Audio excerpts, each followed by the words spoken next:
and a broad coalition to talk about de-escalation, not just to prevent long-term conflict in the region, not just because these attacks on energy infrastructure are an existential crisis, but the fact is that the energy market disruptions amid this ongoing attack on Iran by the U.S. and Israel and Iran's retaliation are incredibly bad for not just the regional economy, but the global economy at large.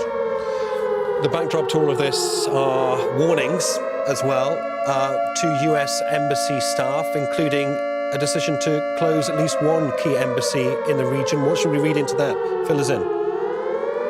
Well, the U.S. has instructed its citizens as well as non-emergency, non-essential diplomatic staff to begin look at leaving. There have been voluntary departures, of course, and the U.S. putting out warnings, as it often does. Now, this is often through an abundance of caution.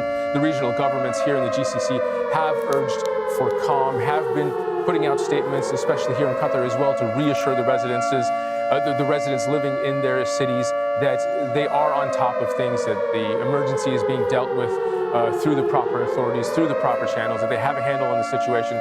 In the early days of the war, just a few days ago, there was also notes being put out by the government saying that there was plenty of food and water, that there shouldn't be a run on markets. So while the governments here are trying to reassure the residents living here, the fact of the matter is there are people that are talking about trying to get out. But that is becoming very difficult as airspace remains closed here in Qatar, as airports all over the region experience major disruptions in the first 24 to 48 hours of this conflict after the U.S. and Israel attacked Iran. We saw more than 3,000 flights canceled and 6 or 7 airports in the region closed. Dubai is one of the largest by international air travel, by international commercial air travel. Doha is another major hub.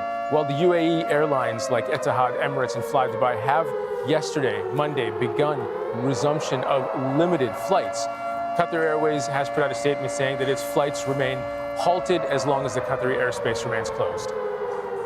Okay, Zain, thanks for that update. Well, of course, there is another theatre of war raging as well. That is